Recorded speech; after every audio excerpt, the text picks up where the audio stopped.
have the chemical experience, but I wouldn't respond. Why wouldn't I respond? Because now there's another doctrine I have heard. There's something else that the Spirit has spoken to me. So now I have this capacity. You understand? Now I have this capacity because it was spoken. I heard it. I believed it. Now it is in my mouth. So what would happen is, even when I would meet with a lady, we would begin talking purpose. Because I believed in purpose. I stopped looking at tribes. I will not tell you the one that I used to believe was, live in my belief systems. I stopped looking at tribes. I stopped looking at skin tone. I began to realize that there is another tone in the Spirit that someone's skin tone cannot get.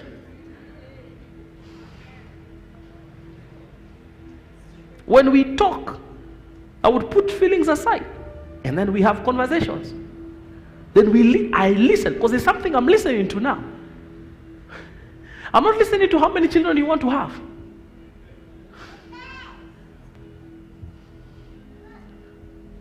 There's something I'm listening to. What is your understanding of God? Who is God to you? Now, that didn't mean that all of that was not in Scripture, because it was in Scripture all along. Why couldn't I get it? Because the word was yet far. That word that should bring me salvation was yet far. There is a confession I couldn't make.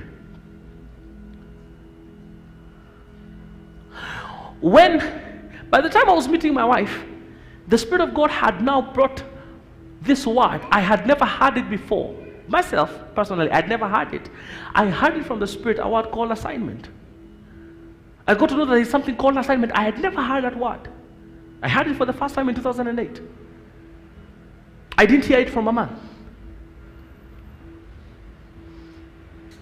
I heard assignment. Do you know the strange thing is what? When I met my wife, the first word she told me was assignment. So I wondered, how come this girl is so beautiful yet she understands about assignment? How come she's hearing what I'm hearing? How come she can hear what I'm hearing? How come she's saying what it is that I hear the Spirit of God saying? So she was always there, but I couldn't access her. Why couldn't I access her? Because there's a speech I wasn't in.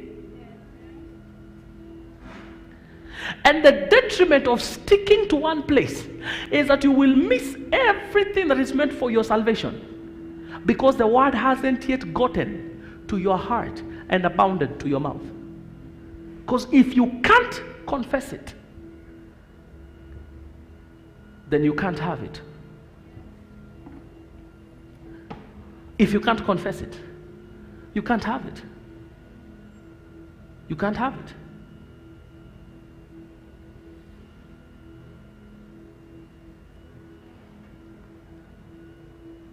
But what is it? Not a principle. It's a revelation. Not a principle, but a revelation.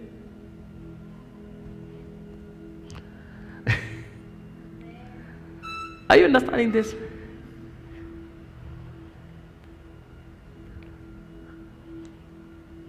And what God does to a person is that He grows a person. He grows people to come to that place where now they can handle multiplicity of word. That's why I told you there are certain miracles that God used to do, couldn't do in 2018 when we began the church, that He does now with a lot of ease. But what has happened is that everyone, by the time you're apprehending your miracle, there is development. There is development. Your spirit man has grown to the capacity of handling, to be entrusted. Because the power of confession is so powerful because it translates. You understand that?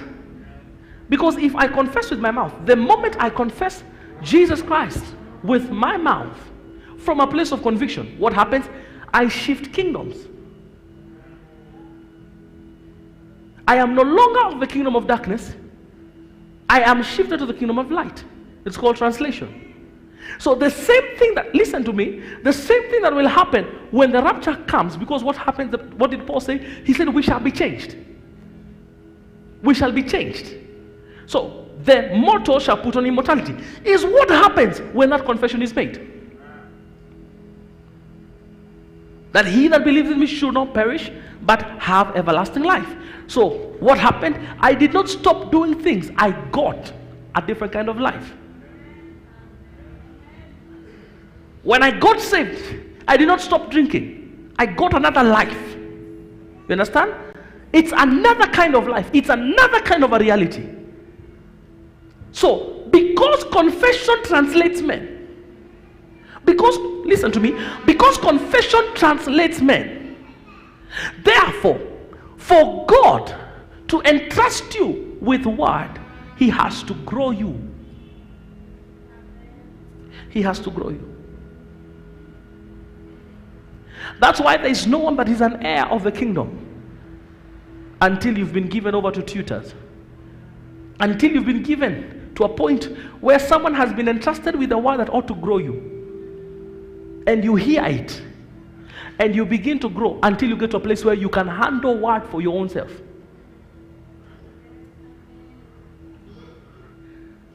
That you had a headache and now you commanded it. Before you commanded it, someone else had to command it for you. And they had to keep on commanding it and keep on teaching you until you could be entrusted with the very word to be in your own mouth, so that you speak to your own headache and it goes. Why? Because it means you have developed. Because in this kingdom, it's about inheritance. Everything that God gives you is because you are meant to inherit it. It's your portion. It's what falls under you. Right? So if it is about being an heir, then how does God develop heirs? By tutors. So who I will become is my inheritance. The resources to become that man keep on being delivered to me as I am being qualified in tutorship. You hear what I'm saying? As I am being qualified. Tuko pamoja? Yeah? Some of you met with someone and they told you, no, I cast out this headache and it left me, and you tried to cast out yours and it never left. Because you've not yet been given that word. That's why you have to look consistently. You have to look at which flow. Where has this originated from? And where is this heading to?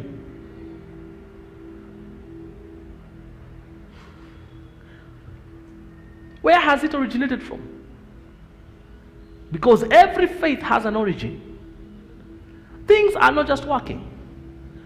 I told you this before, that if you see Pharaoh governing, ruling over the Israelites, there is something he did for the Pharaoh to forget Joseph.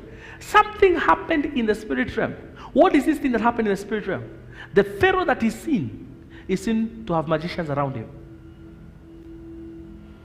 The Pharaoh that knew Joseph only had Joseph around him. His spiritual experience was Joseph. If Moses will prevail over Pharaoh, then he has to come in the same capacities as Joseph did. How did he come? By the Spirit. Until he overpowers what already is. So when you see Pharaoh ruling over Israel, it's because there's a scepter. There's a scepter. There's an authority he has gotten. Things are not accidental. When, for example, we begin talking about the witchcraft that is in your father's house, how did it get to your father's house? And how do you deal with it? Because you don't deal with it because you've realized it. You deal with it because you are capacitated to. The Israelites knew that they were slaves for 430 years. They cried to the Lord. They never got the deliverance until a man got the rod of God. Until someone had the scepter, the rod of God, the authority, where it stopped being in heaven as a promise and it was on earth in the form of a rod in a man's hand. So the day of your salvation is when the word is positioned where? In your mouth. But how is it? It is gradual. It is a process. It is gradual. You grow into this. You grow into it. You grow into the capacity to do miracles. Yeah. You grow into it. Peter's shadow did not just heal. Peter grew into it. But today when we come, we would read to you and say, some of you are people, you are just, can you imagine your shadow is just hitting people and there's nothing that is happening? There's nothing that is supposed to happen. No, there's nothing that is supposed to happen because you don't as yet have the capacity. But if you allow yourself to grow, because if your shadow heals, where is it flowing from? Yeah. Where is it flowing from? Where is it coming from? One of the things that we discovered very interestingly, I and my wife,